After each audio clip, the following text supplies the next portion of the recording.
Handiti mangwana ari kusvika. We want people to go to work peacefully. We want the shops to function. We want the borders to function. We want every aspect of Zimbabwean society to function without disruption. Kana tichitaura zvimwe zvacho vanhu vanofungidzira kuti pamwe tiri kunyeba. Unonzwa umwe wakutanga kufunga pamwe tiri kuvenga madhara aya kana kuita sei. Right, muri yeZimbabwe uyo ndi mudhara umaona achitaura po ndo mukuru masoja. Aritaura kuti zvoni toda musi weningirekere musi wa31 kureva nhasi hanzi it will be a normal day. Asi kuziva kuti iye nyaya idzi ari kudzikwana papi, ari kudzipinda papi. Zvaakureva kuti mauto akurambidza vanhu marights avo. Unombozviziva here kuti vanhu vari into this mess because of these guys? The same guys vakakwanisa kuenda kuti okay, regedza tichibvisa Mugabe tiise wedu watiri kuda. Every day ndofuti vanenge vachinetsana vachipera 1-1 and maZimbabweans they were busy sympathizing with these guys. Vari kupera madhara edu, vari kudai so. You know, these guys I respect them so much. But pamwe pacho unenge unoona kuti apa mukuru apa mapindwa nei, mabhadharwa mari chazviya zvekuti mudairire zvinyaya izvi. Kutaura chokwadi, I am disappointed kuona mukuru wemasoja achidairira zvinyaya zvakaita sezvizvi, because inyaya zvekuti iyeka ndiye anofanira kutoashura macitizens kuti kana dziri nyaya dzesecurity musatotye zvenyu. Hakuna mabuildings achaita achapwanywa, hakuna chakadai so chichaitika, hakuna kana anything chiri wrong. Kana chinhu chichinzi peaceful, kwa mukuru wemasoja anochidairire chinyaya dzacho chichinzi peaceful. Masoja toziva ari mapeacemakers. And haisiwo dzega nyaya dzacho dzatanga tiri kunzwa. I heard kuti zvoni government workers have been warned to report for duty on 31 July with the Public Service Commission, saying unauthorized absence will be treated as a disciplinary offense. The warning comes as pressure mounts over Constitutional Amendment Act number 3 and calls for a nationwide shutdown. What does this mean for civil servant caught between protest calls and job security? So what does this mean to you? Iwewe nasi uchangonzi wona kuenda kubasa, the next thing wakutonzi uri kudiwa ku discipline ko hearing. Saka what does that mean? Wakutoforce kuti chivingana uchirwara. Kuna munhu anogara vane events avanoita. Umwe munhu anotonamata Friday kuchina utozoti tukwenda kuchishanu. Machurches anonamata Friday akawandisa. But wakutoforce kuti because maybe you are a civil servant wakufanira kutonga uchitono report on duty nasi ndenge ndiripo, because they will be thinking kuti iwe waenda kwakanikina. Saka ona, people are now forced to come and report on duty. It's a force on its own. And then one way that everything is in order, correct. Those are the things. I'm not advocating for anyone to go out there and do something but people must be free from doing anything they wish to do. Hapana kabekuti tingaswera tichidzana kuti shamarika zvinhu zvakadai so this is not right. I'm not even happy kana tinge takunzwa kuti vakomana vemauto vakuitwa kunge security guard and then vanhu vanosumuka vatanga kunyembedzera kuda kuti hasha unotadza nei kuti hasha because vakutotanga kutoshandiswa zvakutanga kutobuda pachena izvo zvizvi. Ichiri national army here yakadai so iri kuprotecta this fight, particularly this one, it has got nothing to do with masoja acho. Ifight yema citizens versus ZANU-PF yakaisa mutemo wayo. Everybody knows that kuti mutemo wakatangira kupi, chinhu chakadraftirwa kupi ichi. Vakatanga vachinyora vakabva vaenda Bulawayo vakazonodidi, vakapedza Bulawayo vapedza koko vakaenda kuameno wanzi kwa Mutare vakandodidi vakanosaina kusvika vachatunzi chakuya ku parliament, chakuya kuchakati, chakutoya kudidi, chakutoimposwa on people. Nasi ndo pachasvika kuti vanhu vakutofunga kuti I think tinofanira kumboratidzawo kuti we are not happy. Zvezvo zvekuti hanzi pakati kwama public hearings much komana kana makuzotaura chaya dzema public hearings. You know, I've been listening to different people vachitaura kuti ma public hearing unomaona here shamwari. Iwo public hearing yacho kaenderewo wakatototaura herewo. ndo pari kutira vanhu ipapo at least dai zvakambotanga kumbojekerwa kuti wallet munhu wese awana opportunity zvokuti zvokunzi tine mazuva akati tongoti musi wakati kwakati gbagba nekuwanda kwakaita vanhu unofungidzira kuti vanhu vese how many people are in Zimbabwe right now about 17 million population and then munozwa kuti meno mazuva mangani 3 here gbagba munofanira kunge matopedza kutaura zvinhu zvese ndiananike achizoaccommodate all those people. Saka aiko zvinezvi pari kupisa honestly speaking muri yeZimbabwe. I don't know zvamuchazoitawo nenhingirikini iyoyo iripo handinyatsoziva but kutaura chokwadi cheko I'm disappointed and you know I've been seeing a lot of guys vari kutaura zvakasiyana siyana and people like Anamgadza, you know, from Manicaland, they thought everything will be in order, security change iri pakanaka, you know, hapana chichange chichinetsa, zvese zvinenge zviri right, titori on high alert. And I even heard kuti zvoni those guys vagara manhingirikini wa masoja acho vagara vato deploy kudhara vakutoonekera vari pese pese vari kungojumwa kunoti road block ini totasa zvimwe mapurisa otonamba nemusoja atoripo kudhara. What are they doing there? Vari suppose nge vari kumabharaki kana vasina zvekuita ngavaiti unoziva kana zvinoitwa kubhora zvezvo zvekuti vakaona kuti player iri superstar rinoloniwa unoendeswa for loan kana kungoitawo mafriendly match kunana ningirikini kuri kungoenda dzimwe nyika dziri kutonzi dzine hondo idzi kuzi vanenge wawandisa vakagara panzvimbo imwe dzagazomana tokupai vamwe ava on loan momboita yamuri kuita imo sandizvo zvofanira kunge zvichiitika but varipo they are just there to sit votogadzira iwe unoziva kuti ratio yacho yakamira sei here puri musoja 1 equals vanhu vangani macitizens vati uri kugara vatonzi indapo vanoita kumwaiwa zvezve zvekuti zvikudarikidza zvezve. This is not right honestly speaking handidangu kuswera ndichitaura zvakawanda but anyway zvakakosha kuzivisana chinhu ichi muri yeZimbabwe kumativi mana enyika kwese kwamungange muri kuti muri yeZimbabwe woye kuchange anything chichange chichitika even kana kwakanyarara just let us know. You have got the channel's number, just let us know kuti okay kunoku kuri cool kwakanyarara every ningada dzimwe nganga watomfura kana door to door achifamba achita tomatori mavideo tora just tag them send them direct to me. No one will ask me kuti who send you this, who send you no as long as pari kuitika anything chamuri kuona kuti apa makudzvanyirwa just take a clip send it direct.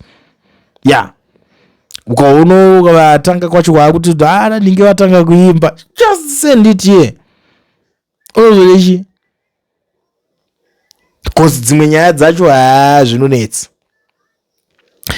I know and I understand muchazosangana neflyer kune vanhu varida kuregisterwa macompanies nekuvhurwa maFNB business accounts muno muSouth Africa nekuregisterwa macompany handiti kune munenge musina mawork permits bata education research yanamukoma Owen ndoshasha vanokwanisa kupedzerai masports zvinhu zvenyu zvotanga kutofamba zvoenda paposition. So please take the number on the flyer woitirwa zvinhu zvako timbonzwa kuti mubako makamira sei. I know a lot of people have been asking me who is this man zvaari kutaura zvacho ari pasi pebako and stuff, you know, what is his strategy, a lot of things, you know, zviri kubvunzwa about this guy. I know by public demand one day you will appear on the screen. I will ask him to appear on the screen so that you will have to see his face.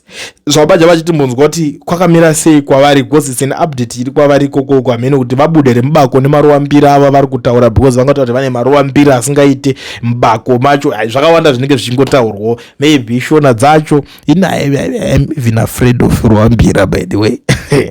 Gatinzwa kuti zvakamira sei koko. Yeah. Vana Zimbabwe mazukuru ambanana ndindoda D ndamu Harare manje ndasvika nanikuzei vese vazukuru ambanana ndasvika ndamu Harare manje ndamu Harare.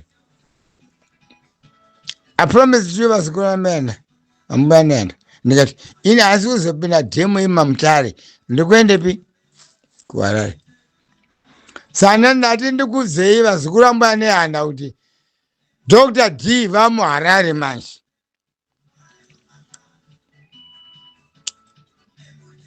Ndikubatisai mazwi ani mashoko akawanda vazukuru ambanana ndati ndamu Harare manje. Ndakati from 12 o'clock midnight munhu wese ngaite gate apo indamu Harare.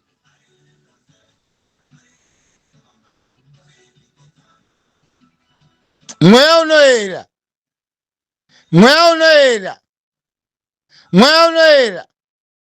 ndamu Harare. Ndamo tinofa tese, tichanouraya futi tese. Ndini ndiri kutaura.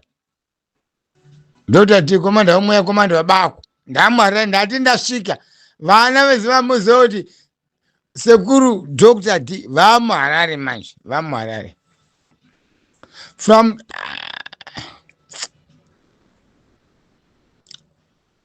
12 o'clock midnight. Zvese zvezvarongeka zvese from Plum Tree up to Hameno, Chinhoi, Hameno, Kariba, Mutare, whatever, Chinhoi, whatever. Midlands, Gweru, Kado Makwekwe, zvese zvakarongeka vazukuru mbuya nehanda. Hatisi kuita zvokutamba. Handisi kuzodzoka sure. Ndakakutaura kuti masoja ndiani? Ndiambuya nehanda. Masoja asi aMnangagwa.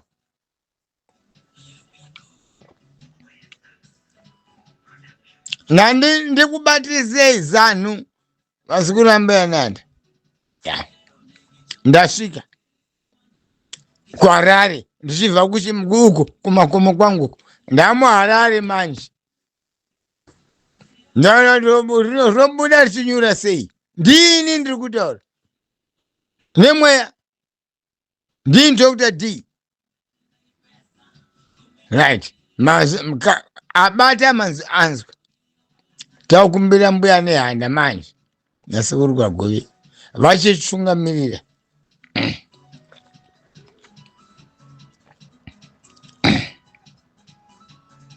Mbuya.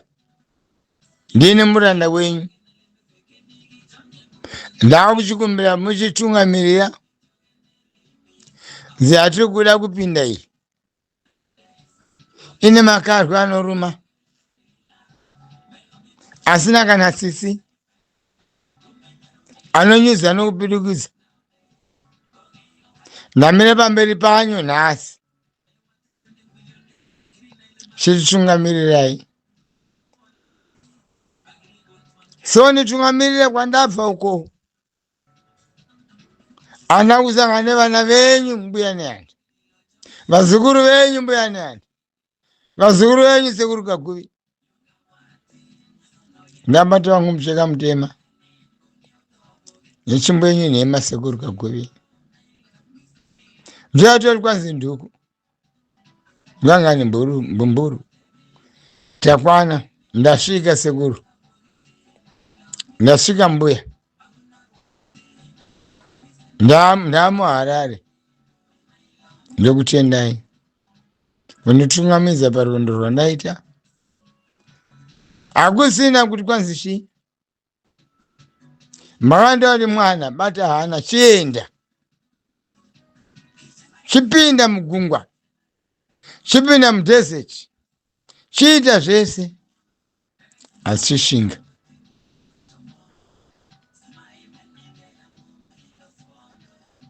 Makandibata mapfudzi ese. Mukandibata mapfudzi ese. Nemabvi ese. Netsoka dzese. Kumeso. Mukandipa chidhindo. Chindi. Ndoona ndakati mbuya. Ndakwenda. Kanzi aiwa. Kuenda umbangu kusoka umbangu. Chibuda muzukuru. Manyuchi akwaya. Marambira akwaya. Mashatu akwaya. Uchamwana aripo. Ndatenda. Ndakupinda mzira. Ndakaombera.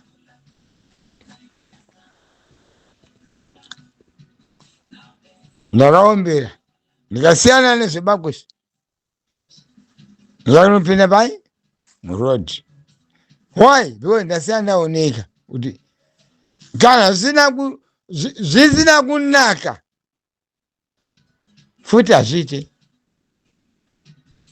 ndati hazviite. System zviri kutoita.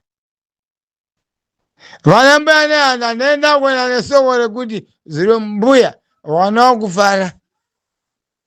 Ndini rutaura Dr. D komanda mweya komanda webako.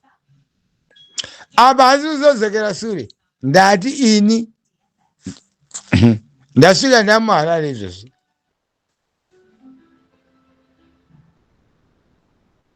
Ndini ndiri kutaura ndamuHarare ndasvika ndamira remangwana renyu imi vana veZimbabwe kuti muchibuda muvaratidze hatitiwi izvozvo. Kane majaji achazviziva, mapolisa achazviziva, masoja mapolisa agara ndiambuya nehanda anonezei. Mapolisa mukauya wrong, I'm telling you tomorrow ndo pamuri kumama manje muchirohwa nemboma dzenyu ende hamufi makazviti pu futi. Ndotokuuzai ndini Dr. D komanda wemweya. Handiti ka vanonzi nzeve dzavo kune nzeve dzemakonzo ka makonzo anonesa. Eida kuziva kuti nzungu dziri papi. Isisi hatisi nzungu, forget. Hatisi nzungu dzekuti tiri wemweya.